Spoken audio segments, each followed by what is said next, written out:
Friends, ഇന്ന് ഞാൻ ഞണ്ട് ക്ലീൻ ചെയ്യുന്ന വീഡിയോ ആണ് കാണിക്കുന്നത്. അപ്പോൾ അതെങ്ങനെയാണ് ക്ലീൻ ചെയ്യുന്നത് നോക്കാം. അത് നമുക്കിതിൻ്റെ ഈ കൈയൊക്കെ ഒന്ന് പൊട്ടിച്ച് മാറ്റി വയ്ക്കാം. തിരിച്ചു കൊടുത്താൽ മതി ഒന്ന്.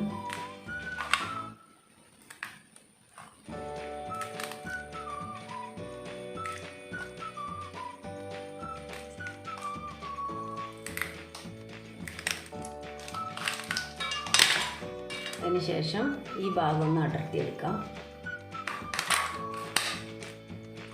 ഇത് നമുക്ക് ഒഴിവാക്കാം. പിന്നെ ഇതാ ഈ ഭാഗം കൂടി ഒന്ന് കട്ട് ചെയ്ത് വെച്ച് പിന്നെ ഒന്ന് തിരിച്ചിട്ട് കൊടുക്കുക. കത്തി ഉപയോഗിച്ചിട്ട് ഇതൊന്ന് വിടർത്തുക, കട്ട് ചെയ്യുക. ഇതിൻ്റെ ഉള്ളിലത്തെ ചളിയൊക്കെ ഒന്ന് കളയുക.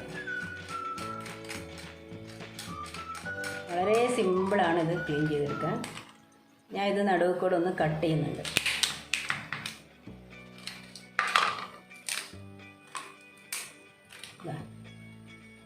ഒരു ഞണ്ട് ഞങ്ങൾ ക്ലീനാക്കി കഴിഞ്ഞു. ഞാൻ അടുത്ത് ഇതേപോലെ കട്ട് ചെയ്യാം.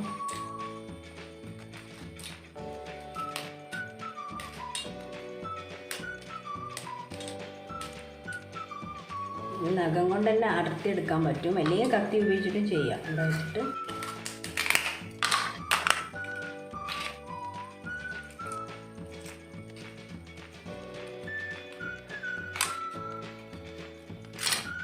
ഭാഗം കളയാം.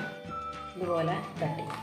ഇനി നമുക്ക് ഇതിൽ ഏറ്റവും തടിച്ച ഈ ഞണ്ടിൻ്റെ കൈ നമുക്ക് കട്ട് ചെയ്തെടുക്കണം. ഈ മുള്ളു പോലത്തെ ഭാഗം ഒന്ന് വെട്ടിക്കളയാം. ഇതുപോലൊരു ബോർഡിൻ്റെ മുകളിൽ വയ്ക്കുക.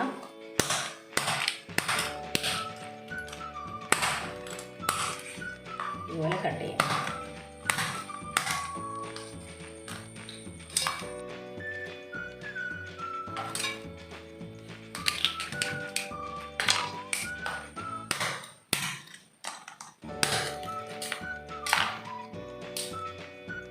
ഇത്രയേ ഉള്ളൂ.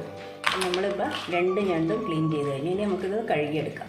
ഞണ്ട് കട്ട് ചെയ്തതിന് ശേഷം ഈ നടുഭാഗത്തുള്ള ഈ ചളി ഉണ്ടോ, ഇതൊക്കെ നന്നായിട്ട് വെള്ളം ഒഴിച്ചിട്ട് കഴുകി കളയണം. അപ്പോൾ ഞാൻ കഴുകി കഴിഞ്ഞിട്ട് കാണിക്കാം. ഞാൻ ഞണ്ടൊക്കെ നല്ല വൃത്തിയിൽ ക്ലീനാക്കി കൊണ്ടുവന്നിട്ടുണ്ട്. ഇതേപോലെ അതിനുള്ളിലത്തെ ചളിയൊക്കെ കളഞ്ഞിട്ട് എടുക്കുക. ഇത്രയേ ഉള്ളൂ ഞണ്ട് ക്ലീനിങ്. വളരെ എളുപ്പമാണ് ക്ലീൻ ചെയ്തെടുക്കാൻ.